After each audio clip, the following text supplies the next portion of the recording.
Good evening, everybody. Good evening, everybody. It's your boys, Crosstime Basketball Hoops Sunday Night Edition. I got my boy JB in the house from Crossroads Sports, and of course, I'm your host tonight, D. Cott from the Game Time. Welcome to the crib, JB. Hey man, it's always a pleasure, whenever, the Game Time Network and the Crossroads Sports show can kind of, intersect and kind of come together and kind of talk some sports. I tap in to y'all show this morning when I had the homie Wolfgang on, man. So for those who, who don't want to necessarily suffer between me and D-Kai, this is the Distinguished Gentleman Hour. You know what I'm saying? As everybody kind of knows that follows, us that follows both our shows on social media, man.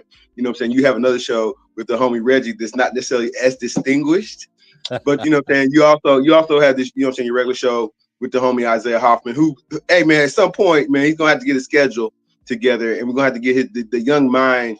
And that's what I kind of miss about us kind of doing this, the round robin when we have everybody on. Obviously, you know what I'm saying, tell everybody in the viewership world. Brandon Reef is, he got a little flu game tonight, so I know that feeling, man. wasn't feeling very photogenic, man. But he might tap into the chat as he kind of told me as we are podcasting. But like, nah, man, we gotta get the homie Isaiah Hoffman back on just to get that little bit of perspective. Sometimes I feel like y'all beat him up over there too much, man, just because he does make mistakes on some of his evaluations and not necessarily knowing the history of it.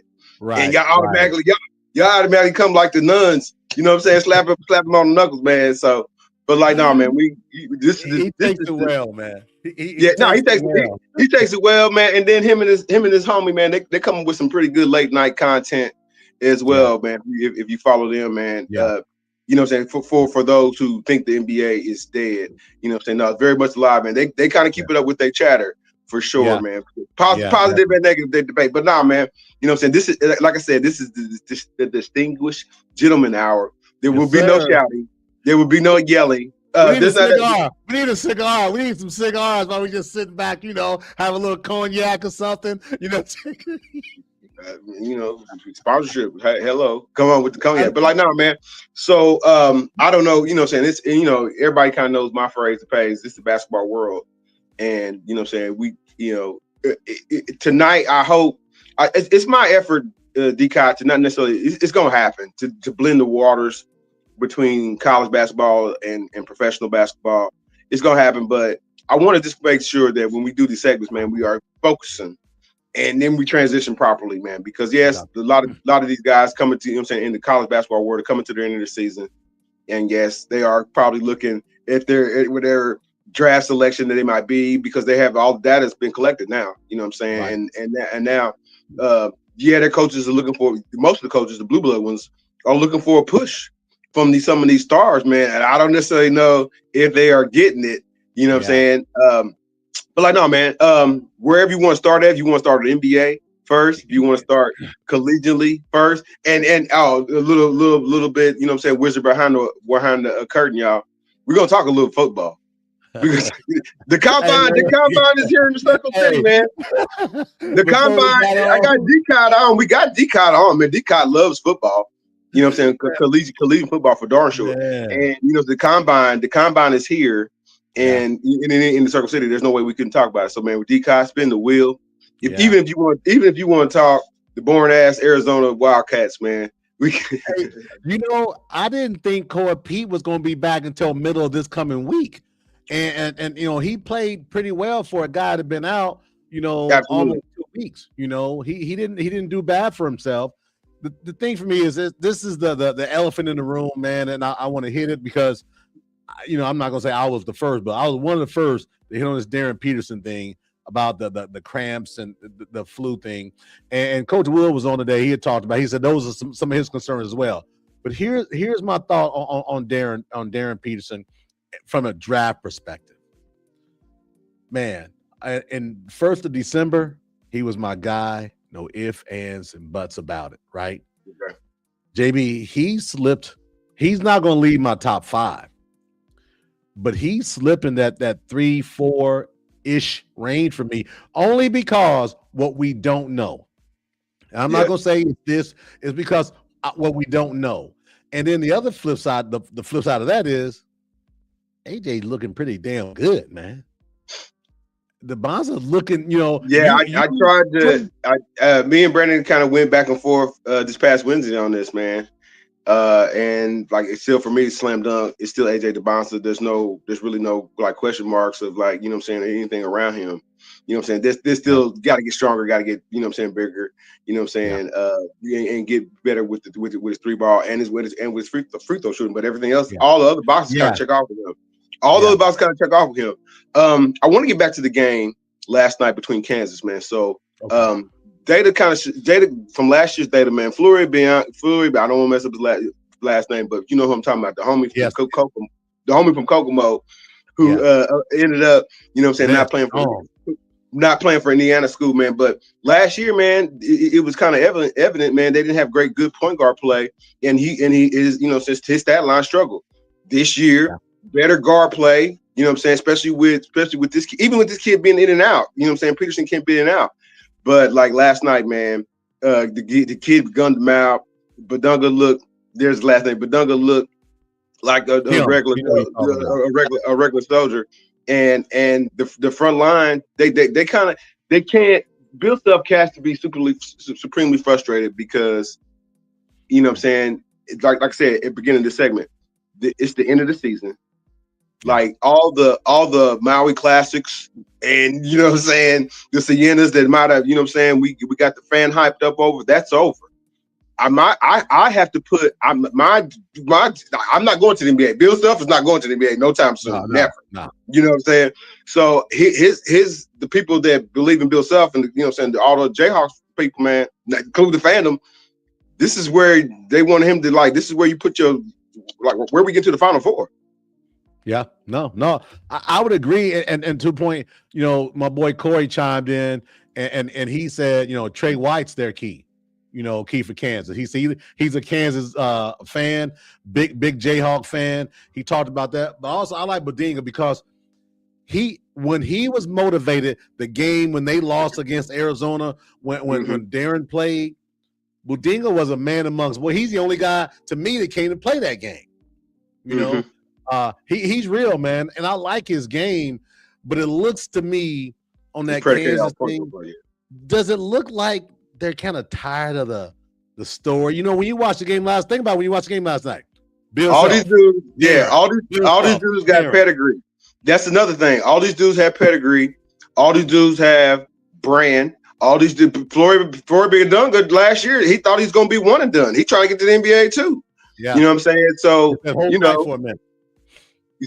Yeah. So these, I don't know, what I'm saying? Them playing against Arizona, I think Kansas will be fine. You know what I'm saying? There's still, of course, the Big 12 tournament that they have in front of them. And of course, they're gonna make selection Sunday. There's no way that they're not gonna get called. Right. But I think that goes without saying there, But Final Four run, no, sir. Not with this kid being in and out.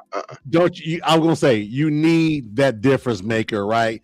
When you need that bucket, it's a 6-point deficit and it's 6 minutes and some change to go, right? You're playing Florida, right? And their big is gonna go to the rim and rebound. You need a couple of big shots, right? Yes. And I think that's the moment where I think there may be some opportunity for Kansas when that slippage, right? And it'll be unfortunate for them because from a talent perspective, JB, I still have them up there, man, in the top 2, 3, 4 in the country. Right. When Darren's right. Right. And clearly, I know my co-host kept saying injury, and I got on him a little bit, but it's something else, right? But we just don't know what the something else is. I mean, I think it's fair to say we don't know what it is, right?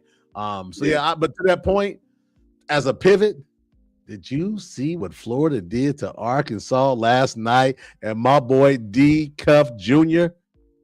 Man. Yeah, the homie down there about to pull a Billy Donovan, go back to back on us, man. Unexpected, man.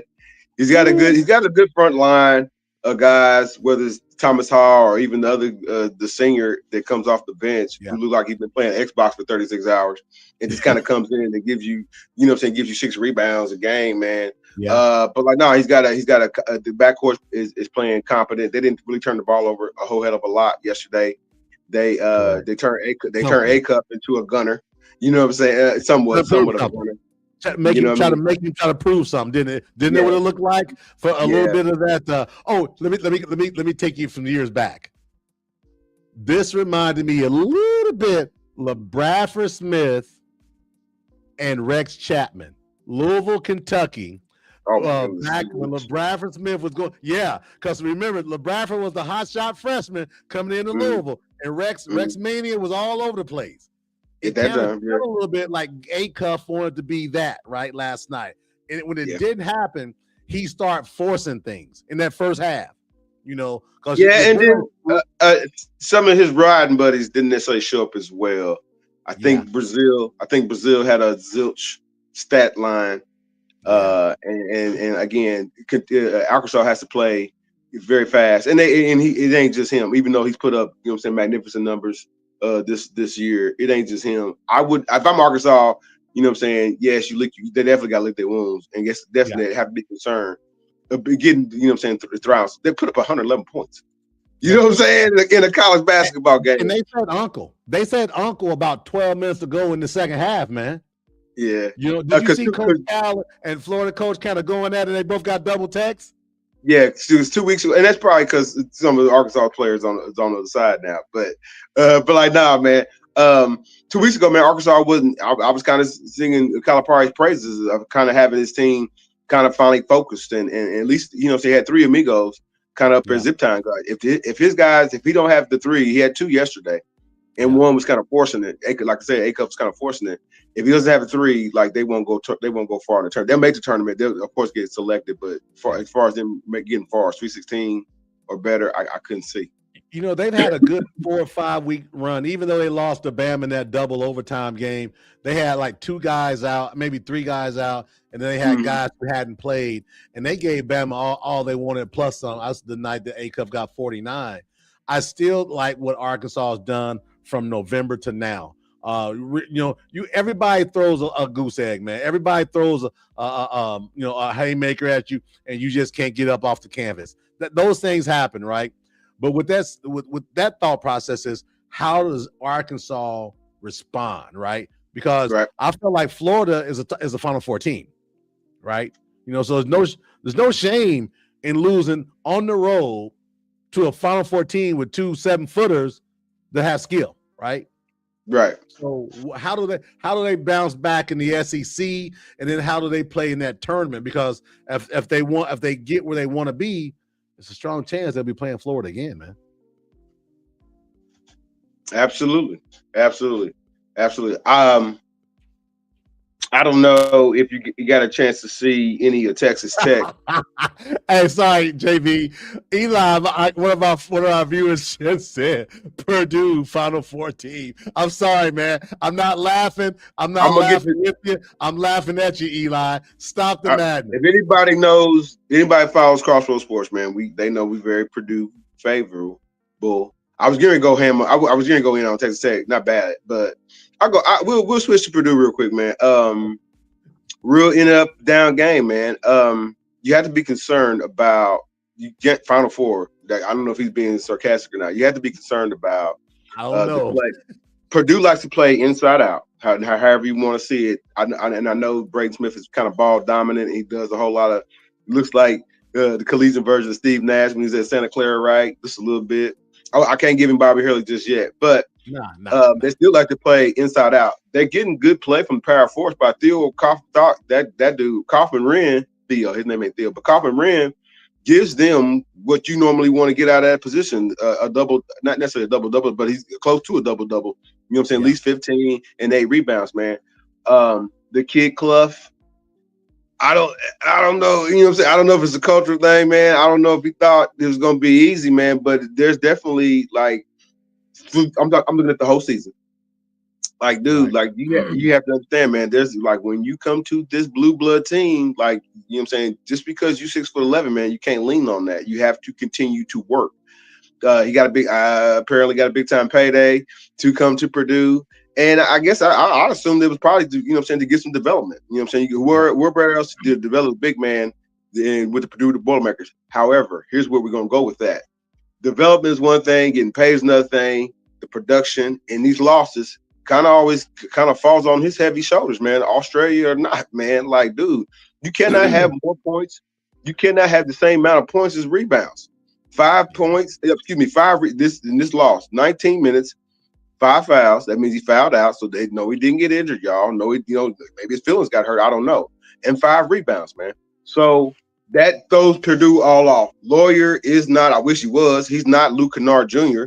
You know what I'm saying? And he has to get some of those threes that are long. You know what I'm saying? Shots that we like to see out of him. The ball has to go inside first, and then it has to come out second. You know what I mean? So. Right. And then you can, all right, man, you can kind of be critical. I don't want to get in trouble. I'm not on Crossroads Sports. You can kind of be critical of Matt Painter's system. So last few years, man, bench production, like it hasn't been any. Hasn't been. So he leans a lot heavily on his starters for production and everything, especially, you know what I'm saying, offense production. So to that point, you know, and Eli just said Smith's great point guard, TKR, Lori Cox.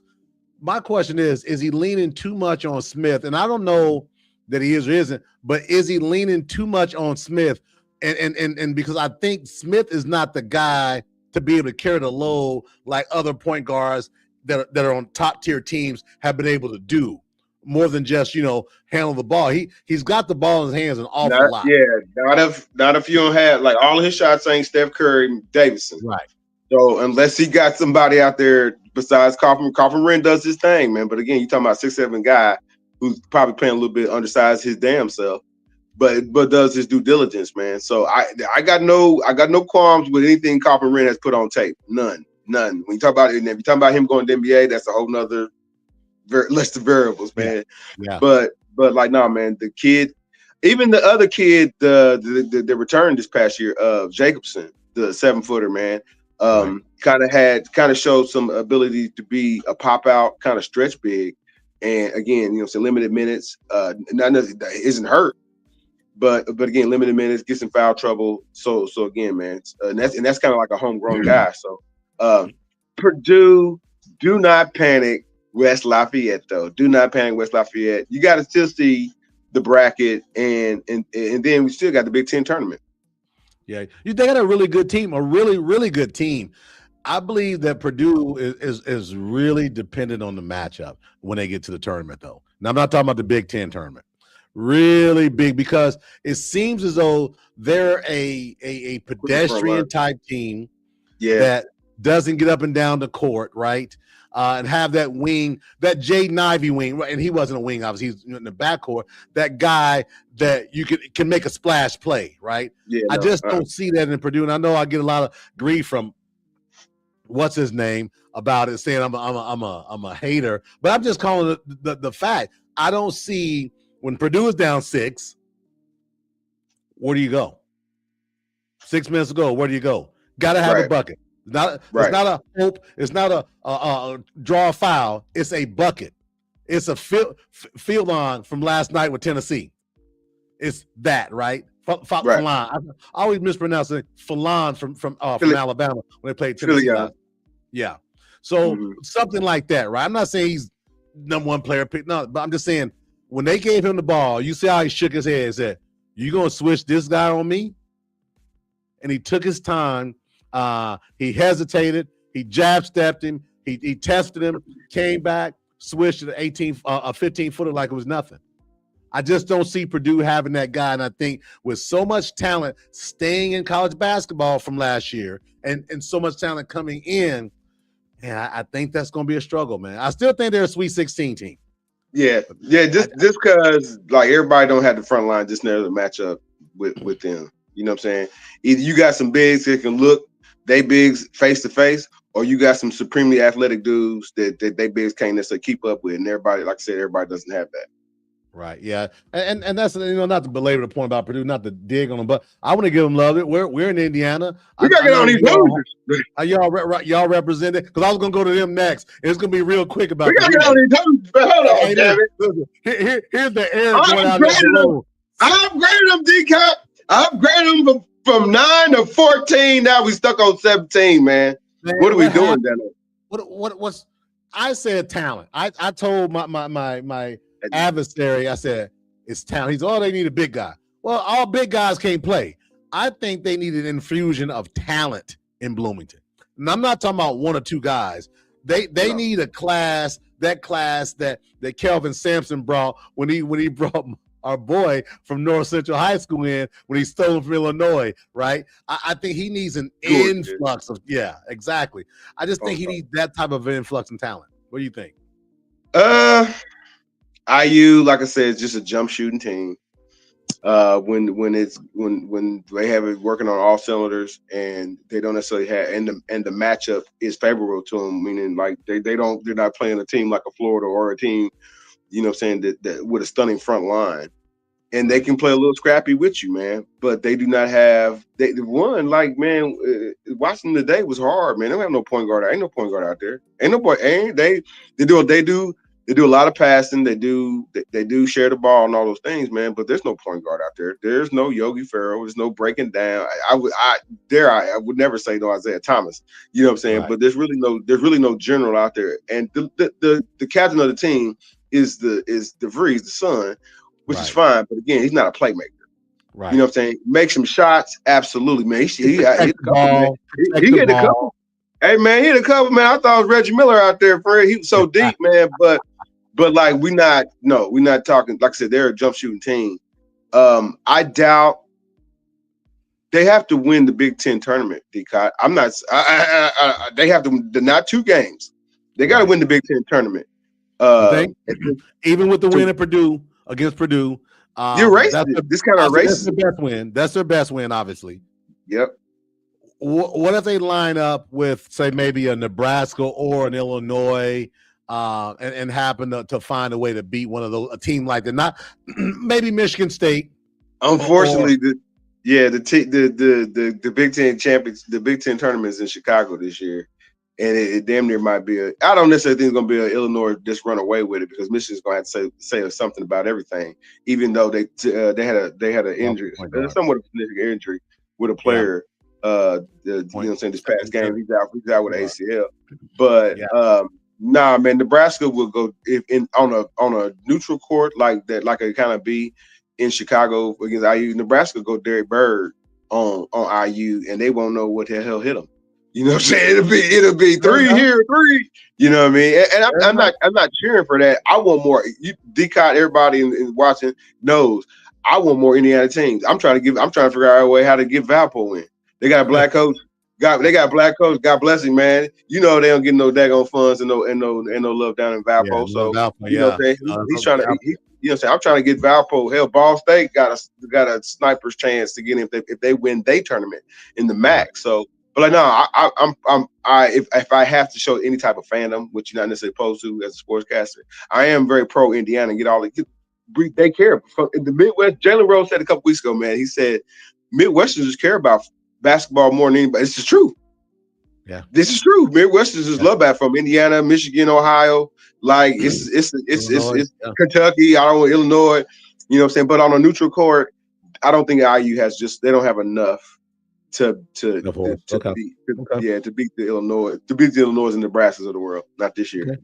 Okay. I can follow that. I can follow that. As we pivot, right, we're gonna slowly get to the NBA, but I want to talk about Mr. Cronin in the UCLA. Nick Cronin, man, is he becoming the combination of Hurley, Bob Knight, Rick Pitino, Lou Do kind of combination? He's always sound biting, right? But I'm gonna tell you this, man, that dude can coach. And I think his tirade sometimes it keeps people from realizing that dude's one hell of a coach, man. Yeah, that never was the question, man. So like we know his resume at Cincinnati. That's kind of how he got the job at UCLA, man. he sounds miserable. He sounds miserable in the pressers, and then he downgrades the team. But then he hasn't had anybody like leave the team. Like anybody has said What does that tell you? F him and leave the team. What does So that again, and he's got at least two. I do believe McDonald's are All-Americans on the roster. Could somebody double check me? We don't have, what I'm saying, later. But like, nah, man, he has supreme talent on the team. The Dent kid, you talk about NBA, like this is a deep draft. They saying the Dent kid gonna be somebody's San Antonio Spurs or Detroit Pistons. That's kind of how deep this draft is, man, or how talent rich, what I'm saying, it potentially could be, man. But like, he's irritating to me because as somebody who is a press member, like if you talk to me like that, like, dude, maybe I was hollering at you. And if I was, like, dude, once you punch out of you, like that's how I come. It should never get cantankerous like that. Like he was trying to mess with him. It didn't feel like he was like trying to get the press guy to say. Well, no, yes, you did. Yeah, I mean he bristled up to him. Yeah, it would just be honestly, it would just be a war of words with me. I'm not, ain't gonna get no street carry by whooping Mitch Cronin's ass. You know what I'm saying? Or you really did it now. He's for 5'9.5", 170. Yeah, before security get up there, they were like, Mitch Cronin got his ass whipped by Crossroads and that Game Time podcast. They shook Knight in Tupac. They sure did. Hey, to live and die in LA, right? But they thumped him out. Damn, they live and die, damn, man. Hey, man, I got my singers, man. But to that point, I just hope that he can keep it under control. I think if he can keep it under control, I heard worse in my lifetime. I've heard worse. You listen to Bob Knight, God rest his soul. You've heard worse. You know what I'm saying? You saw my rant on Bob Knight a couple of weeks ago. Mm-hmm. Yeah, you're right. But the thing, I think with with so much media, so much attention, I don't think it's a bad thing overall, especially when he's not losing players, JB. Yeah, that's the thing. Long term, second or third time mentioning that. Long term, though, those universities out there in California kind of need to figure out: is it really worth the juice to be traveling transcontinental? To play, an ACC team, in December. You know what I mean? Let me ask you this, or UCLA, he complained a lot. That's his biggest thing. And then, like I said, so the football team did too. They complained about having to play Purdue and Illinois back to back.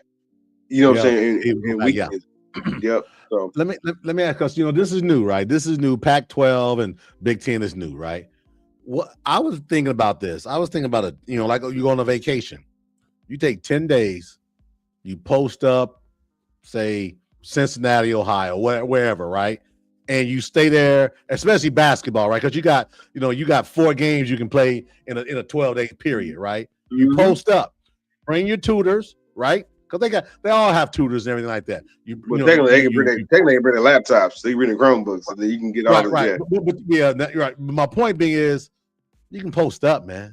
You get your 4 games sweep out the way, right? DK, I'll be honest with you, I had thought the same thing about MAC football, especially with Sacramento State kind of coming over and fitting the bill. I was like, Northern California is part of the Mid-American Conference. Do they not know all the teams is in Michigan and Ohio? You know what I'm saying? That's a whole lot. That's a real post. That's a post up for about 2 months. But I kind of thought the same thing about them. I said they're gonna have to either meet somewhere in the middle at some point and play a football game there where it's more economic. You know what I'm saying? Or DK, I like that idea. Both, you know what I'm saying, because both ideas kind of, it kind of also makes it but then I'm separated from my facility. Yeah. For how long? That's right. That would be the low knock. Yeah. And then I had one more, but if it comes back to me, man, but that would be this off the top. I'm separated from my facility for just a little bit longer than, and guys like to come from some confines of home. Then again, but are you NBA players or are you student athletes? This is where we get into the murky waters, man, because that would work. That would work if they were NBA players. You know what I'm saying? We just on a 2-week world trip to the West Coast, and we got to That's what play. we do now, right? That's what triggered me to the point. So, as a Pacer fan, hey, we got a West Coast. They'll start in Texas. They'll do the Texas 3-step, right? Houston, Dallas, and San Antonio. Then they'll hit a couple California. Then they'll come back. Basketball work better than football. Yeah, basketball work better than football. Football games is only once a week. Yeah, that's what I'm saying. Just basketball wise, right? And scheduling, right? You can make it work. I thought of now. Here's the one that you might get sizzling up on, man. Wouldn't it behoove UCLA and USC to have a meeting with one another and be like, why don't we just buy the Pac-12 and just be like a league that we showcase? And then we will lend ourselves out to the Big 12, just like how we used to. We will lend ourselves out to the Big 10, just like we used to. Meanwhile, we still keep and our credibility and our coaches employed, because they're going to start burning through coaches and stuff. You already know this. Right. If you're going to be doing all the design, because Mick Cronin, as good as he is, man, you're going to go through a down season when them dudes ain't going to want to be hearing that old Bob Knight talk. Out mentally, and then all of a sudden, but I like your point. My only challenge is capital. The money the Big Ten is paying those two schools, are they going to be able to raise that I remember the damn governor when when USC was talking about flirting with the Big 12. The governor's like, dude, he didn't take it serious. He's more about Disneyland or Disney World, whichever one's out there. Whichever one it is, right? I get them confused too. When he should have been just like, again, man. I know I was critical of it, man. Be like that governor in Louisiana. You got to get in front of it. You can't let USC leave. He got in front of it, all right. You see what I'm saying? You couldn't hey man, give him a sweetheart deal, something. You know what I mean, to kind of keep that in there. But like, you talk about capital. If California, the University of California got a puncher's chance sometimes. If we put the road, I don't know the record off the top right now, but they got to have a pretty good team. But now would you ask them to play a freaking ACC schedule? Yeah, like you know what I'm saying? It's not in there. It's not going to be in when they got to play all the East Coast teams. They're not going to win. It's not going to stack up in their favor, man. The travel and all that. Notre Dame setup. This isn't the Notre Dame setup they're playing the ACC. But the brothers and sisters. Just tell the brothers and sisters, come on back home. Buy them fools out of their contracts. California, Stanford. Tell them fools to come on back home. Jettison what you don't want out of this new Pac-12, you don't want New Mexico. You don't want UNLV around. Get rid of that crap. And DCOT, take a partner with you. You think Nebraska? Wouldn't it be better if they left the Big Ten? Take a pass. I love that. Listen, Nebraska, do you want some of this California money? We can get Snoop Dogg for you every weekend. That's what you want, Nebraska. He can roll them up. He can roll up the corn. Hey, I was screaming that, JB, when y'all was on Block Talk, if you remember. Talking about they would have to that would be a big power move. They already had a power move where they talk one another to join the Big Ten. It would be another power move for them to talk one another to league or whatever. But I think we both realize something though, right? Something's got to give. Because the way it is now isn't going to be the way it is going to be in, say, 3 to 5 years. Because, like you said, travel, cost, and also too, you're talking about competitive balance, right? We always talk about competitive balance. That's a hell of an imbalance. If you're a California team playing a noon game on a Saturday against Penn State or Illinois or Ohio State, are you kidding me? Your fans ain't even up. They ain't still asleep. Y'all ain't up. What the hell are you talking about? Y'all right. ain't even up. Man. That don't behoove them, man. So so that's gonna be fun to see, man, and see how that all shakes out. I know you want to pivot on this NBA thing, man, and I do too, man. There's a couple teams that still got my eyebrows up, man. I'm still watching the Redbirds out of Miami. And I'm still watching, like I said, Texas Tech, even with Toppin being out. They kind of showed through. Yeah, but man, they went on. You beat Iowa State at home convincingly. Yeah. Like they try not to get screwed over by the committee when it comes to selection committee. You know what I'm saying? Selection Sunday. So those two things, man, everybody should have their eyes on. You know, the thing for me, Iowa State, I think they win and lose by hot shooting, right? When early in the year when they beat Houston, they couldn't miss, right? They were at home. I think it was against Houston, couldn't miss. You know, when they're not at their best, and they're shooting, you know, that low percentage. They look, you know, like they're doubting themselves. They're not a very confident team when they don't hit their first couple shots, don't go through the nets, man. They look like they're kind of wondering a little bit to me, and that's what it looked a little bit to me. You know, this weekend. I mean, just your thoughts on that, just from an Iowa State perspective. No, just you know, historically, man, you can't trust them dudes, man. They The again, Cyclones.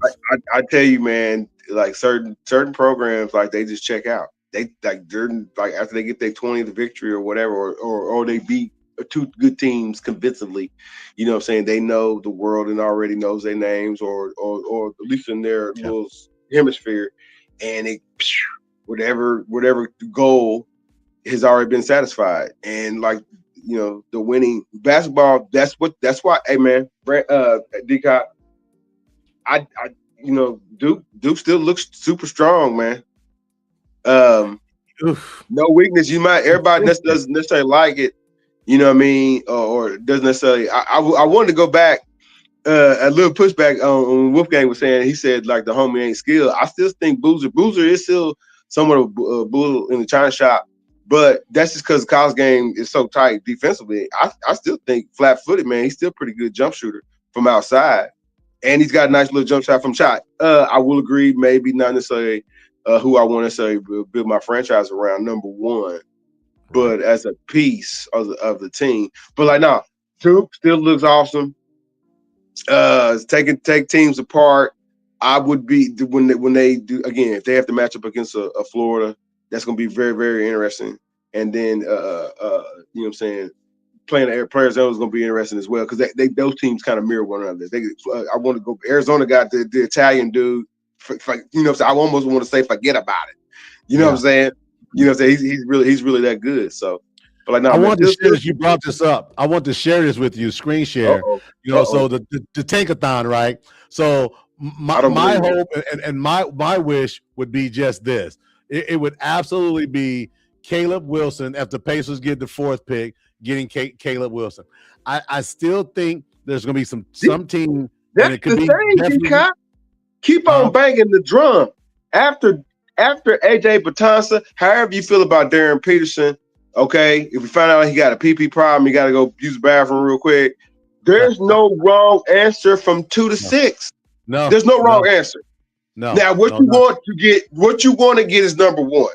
What you want to get, whether you're the Washington Wizards, whether you're the Pacers, whether you're the Kings, give me somebody else who stinks. You know what I'm saying? The New Orleans Pelicans. You want AJ Batanza. No question marks. Ready to go pro. 2-3 years from now, man, you can be like, damn, this dude's already out here.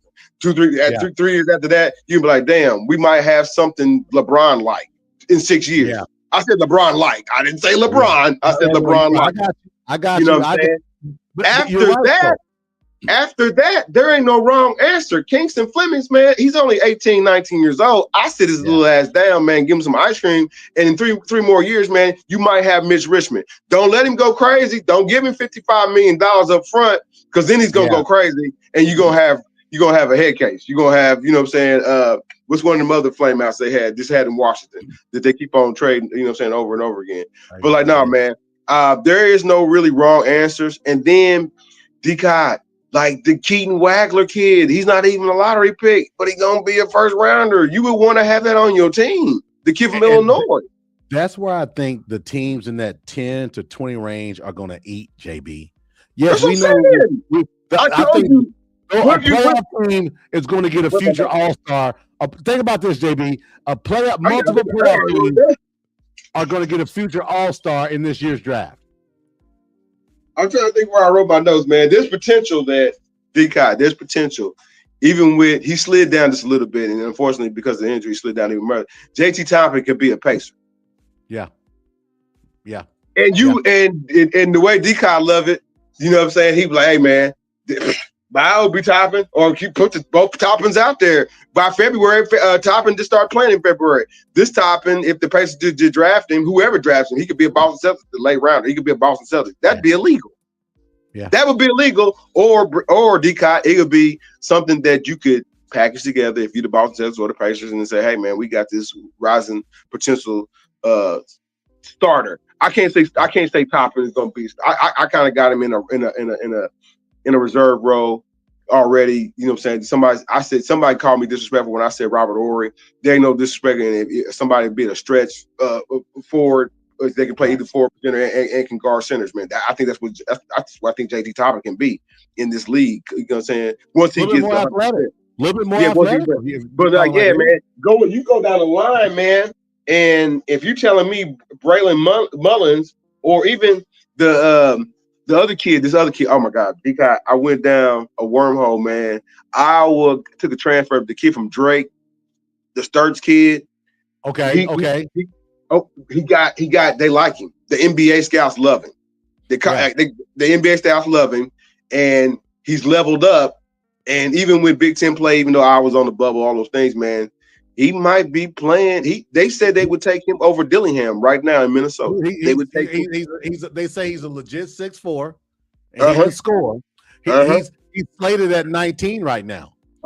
Again, I don't buy into the mocks. Everybody's got their feeling, right?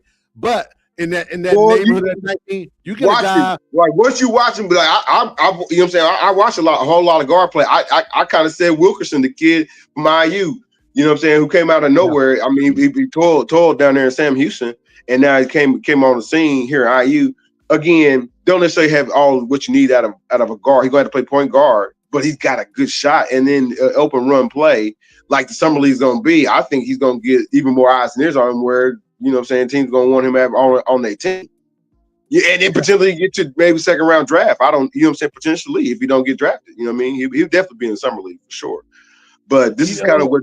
This draft is real good. If the kid Christian Anderson, he's a point guard, he's been there for 2 years from Texas Tech. That makes things crazy, man. Because then he'll be in the teams himself, man. Like that's again somebody you can stash, man. Westbrook and them. How many times they gonna trade that dude? How many times they gonna trade? You know, D'Angelo Russell to York? I can figure out he can't play. These dudes can play. They young. They don't have injury. And they ready to go. Back in Washington, right? Check this out. 19 of the projected 30 first-round picks are freshmen. What in the Sam hell is going on? 19 of 30 projected. Now, mind you, got a lot of people have different mindsets. 19 freshmen. I think it's 3 or 4 sophomores. I don't want to dominate because I can, man. You know, I can talk about draft all night long, man. I'm all for it, man. But do you think, like, even if AJ Batanza is number 1 overall, like the team that drafts him, you cannot expect that to be Shaquille O'Neal. Like Shaquille O'Neal is the best rookie I've ever seen in my life. I'm just saying in my life, because I didn't see Moses Malone. Right. I saw Moses Malone in 83. I saw Moses Malone in 83 when I was a little kid. You know what I'm saying? But the best rookie I've ever seen in my life. Rookie year was Shaquille O'Neal, and like that's maybe Chris Webber. Chris Webber had a pretty good one too, but like it was kind of marred. This was kind of marred, but Shaquille O'Neal had a because Shaq not only was good, he was dominant, right?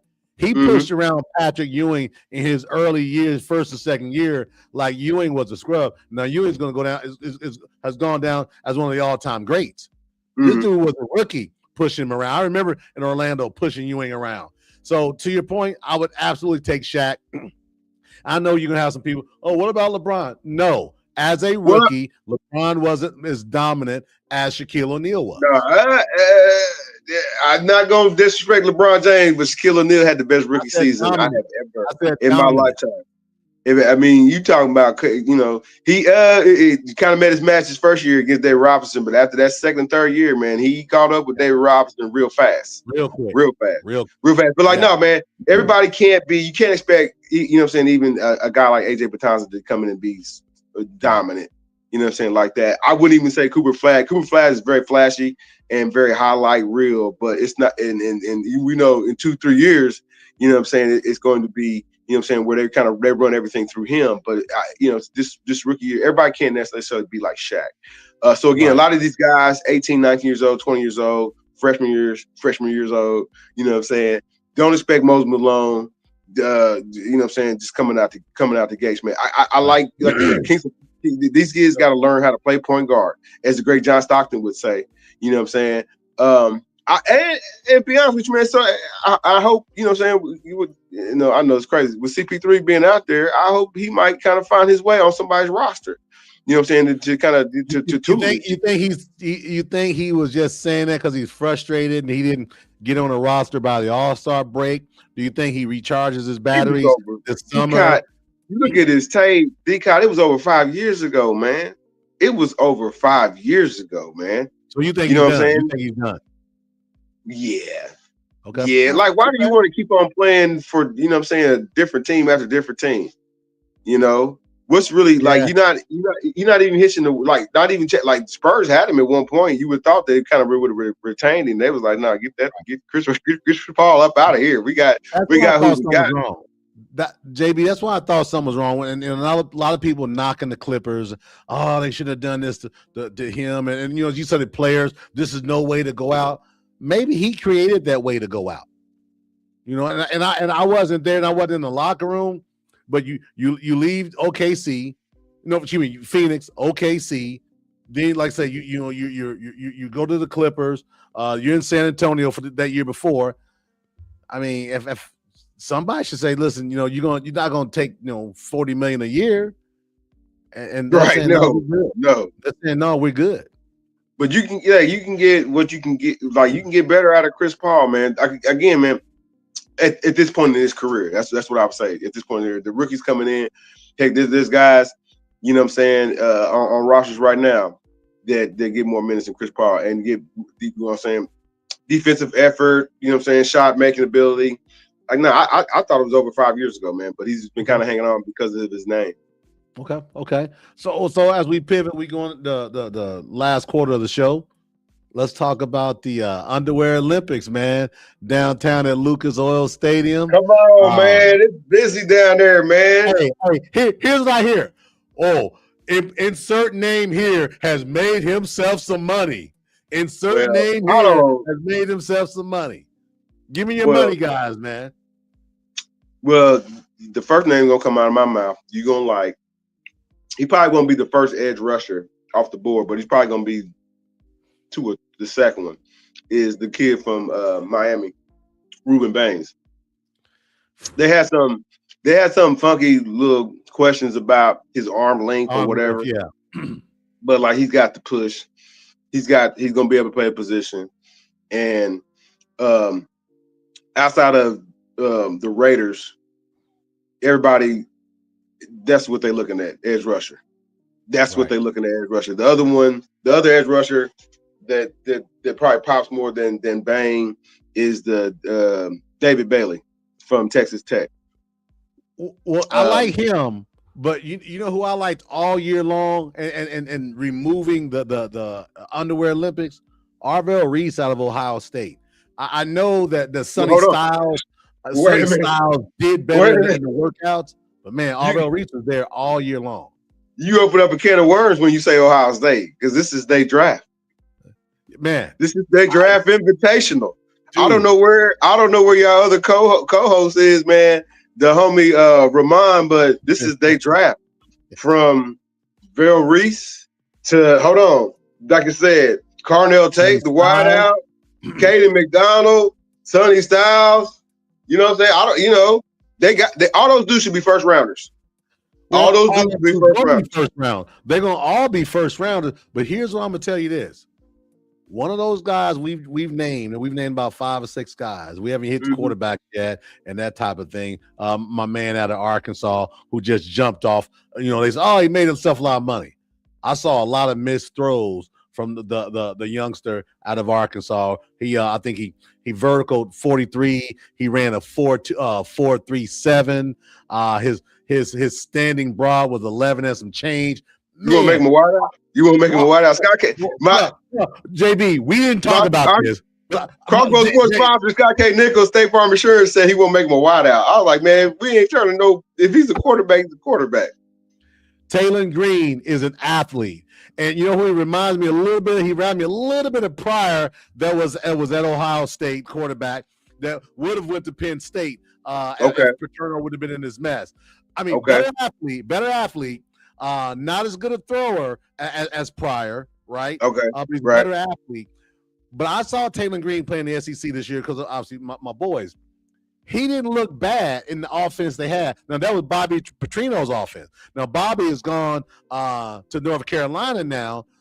I think Taylor Green is a developmental quarterback. And if he doesn't see the field in the first 2 years, he is your wideout. I'm just saying. If you give him 2 years of development, off season this summer, full year, off season next, full year, going into year 3, if he hasn't made the type of strides for him to be a quarterback, he needs to be wearing number 81. Okay. Well, your boy Ty Simpson supposedly had been fielding phone calls from the Pittsburgh Steelers. Where's Brandon? Can we call Brandon?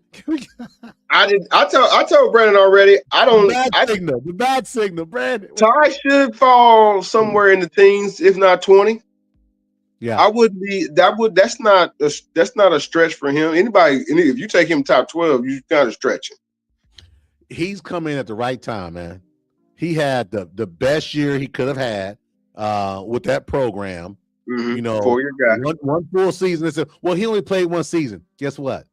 He still started more games in 1 year than that guy down there at 56th Street for the Colts in his whole career. Think about that. In 1 year. Now, mind you, 1 year. Now, he was in Alabama for 4 years. Right. He started more games last season. He ain't gonna be there for much longer. They about to trade him, or he about to get cut, one or the other. But you follow what I'm saying, right? Yes. So I think, in that spot, he's picked the perfect time. I know there's talk about other teams were trying to pay him to stay in college. No. He had someone tell him, look, this is a perfect draft for you to come out in.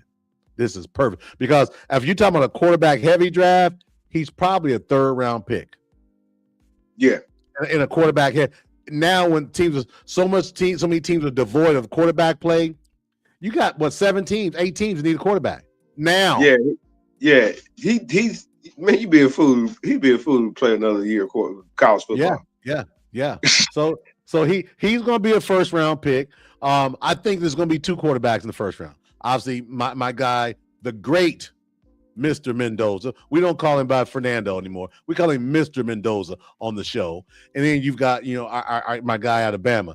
Anybody else can scrape the 1st round? I just hope, what I'm saying, and I know they got some veterans on that team already. And I know there's kind of some talk about Max Crosby being shuttled out, traded somewhere. Gotta be. If you're going to bring in, some Mendoza, again, you got to bring in a whole new offensive line talent as well, man. They need to address that so that they can all kind of grow together, make mistakes together. All those things, man. Well, that's why when you said Crosby, I did this. He'll be 29 in August. Okay, he is as a edge rusher. He's getting into his prime. Remember, he had some substance abuse issues early on. This dude is making it. He's got about a 4 or 5 year window, which is perfect for an edge rusher, 28 to 33.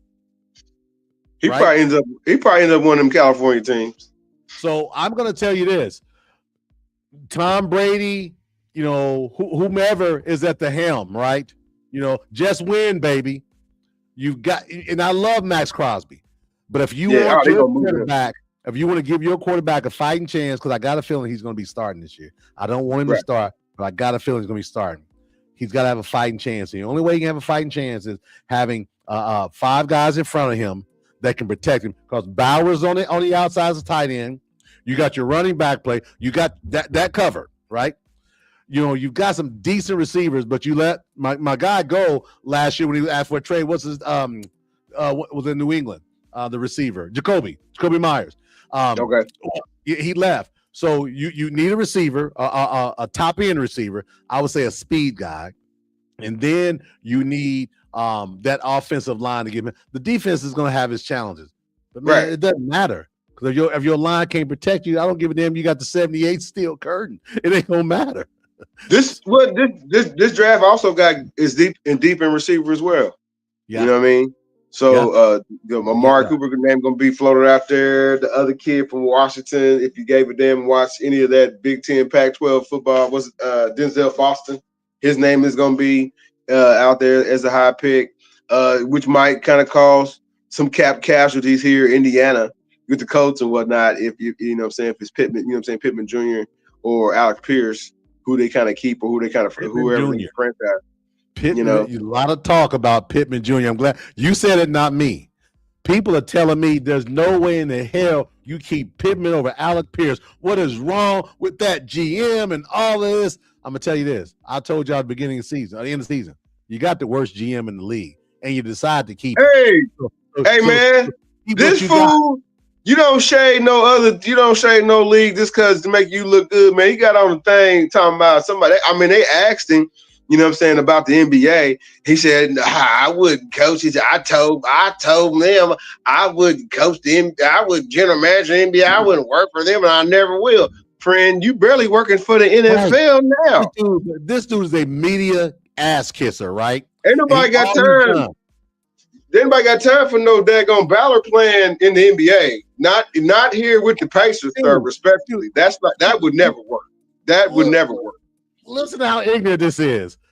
I won't say his name, Reggie Sykes. He says, keep Ballard, keep the coach, but if you get off the 3 losses in a row, then you fire him.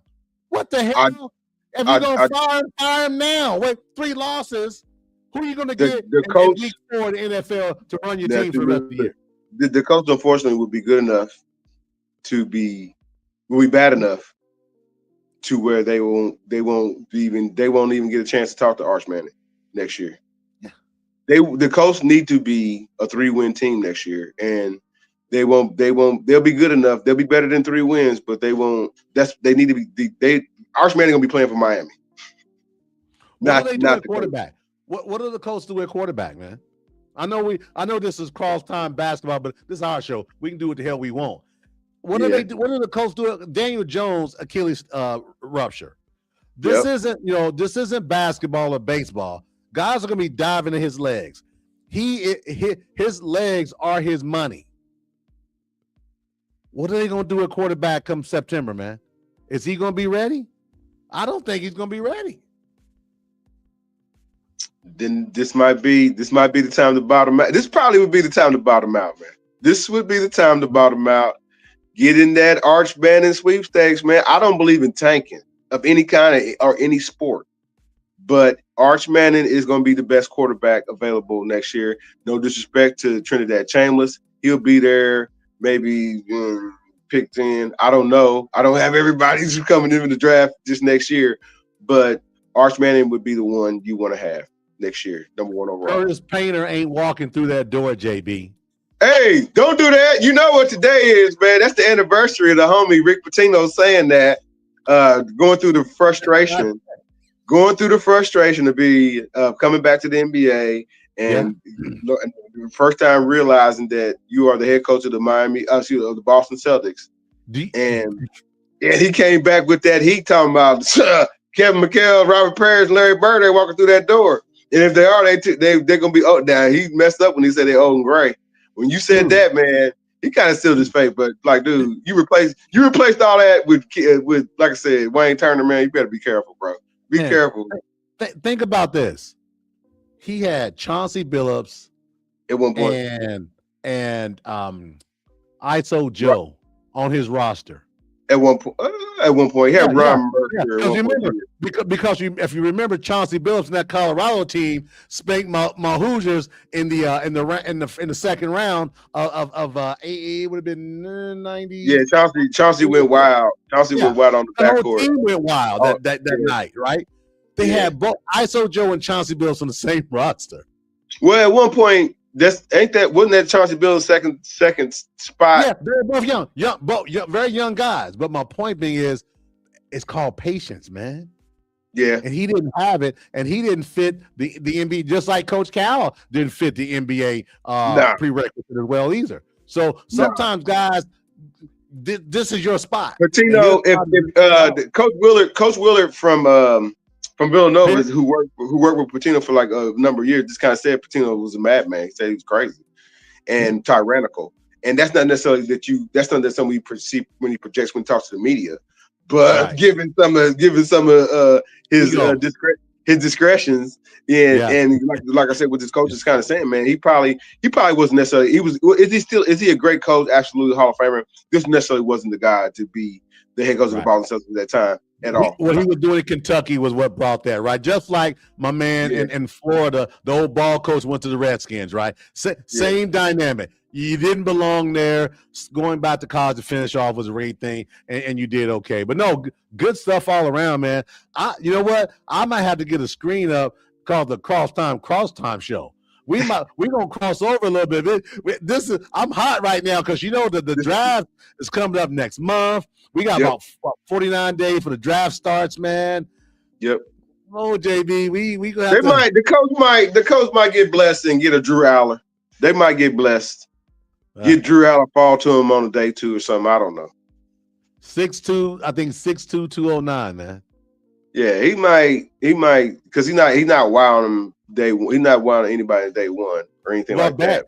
Carson Beck, 6'5", 230. I think he's bigger than what people thought. Yeah, I think have you really got? They got all the good football out of him already between Georgia and Miami, man. He's 28. They got all the good football out of him already. He's in his NFL prime right now. It's going to be a rookie, so good. You may get about 3 or 4 good years out of him. Yeah, he should be a Carolina Panther.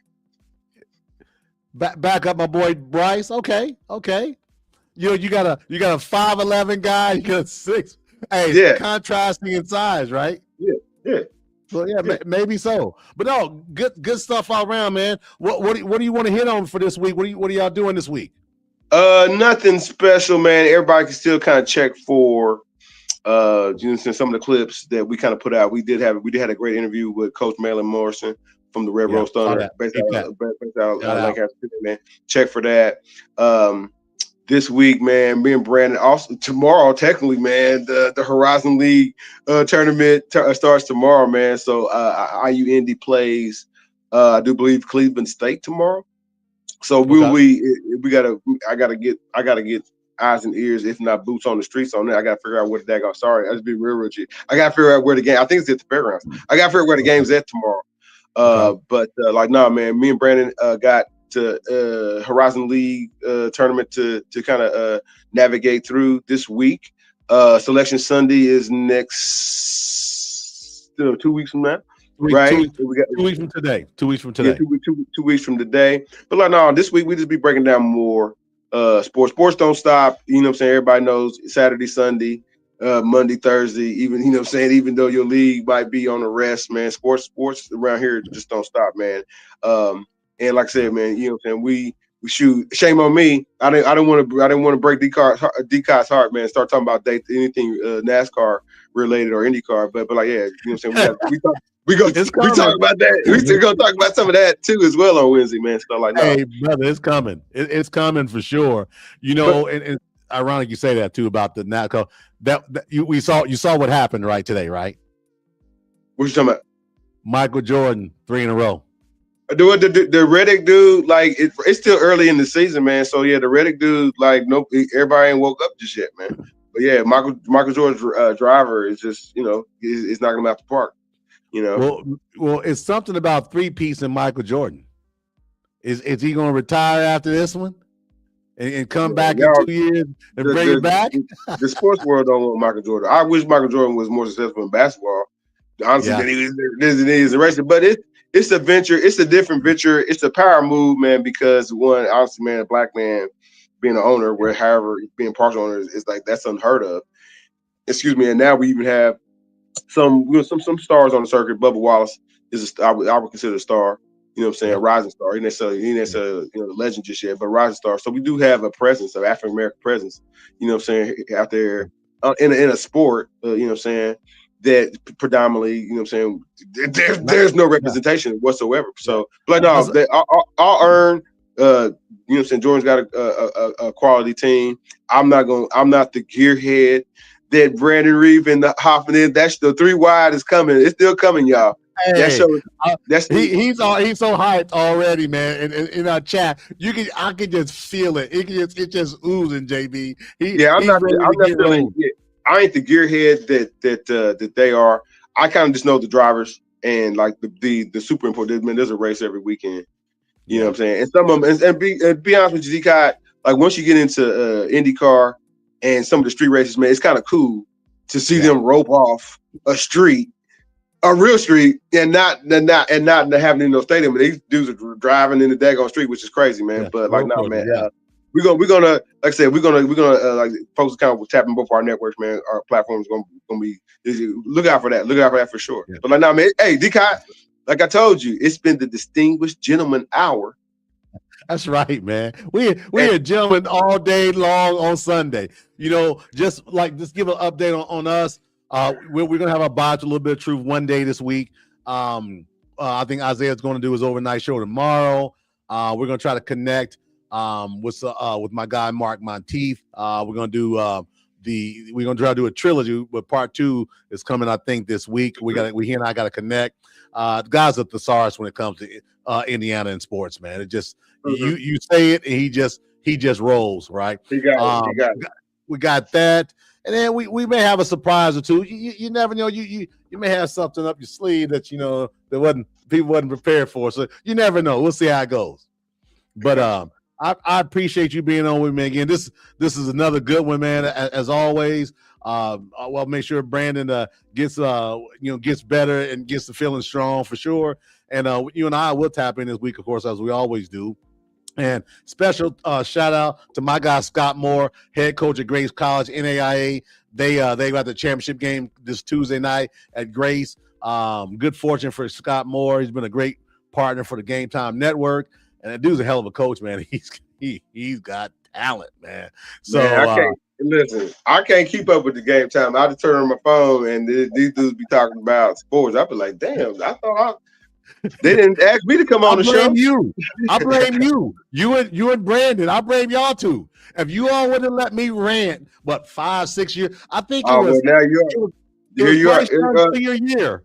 It was Bryson's senior year going into to Jalen, and they were talking about who's going to be the starter, or something along those lines. And I said, there's no way it's going to be anybody but Jalen. And I think y'all let me rant for about 15 minutes on Block Talk. Star was born.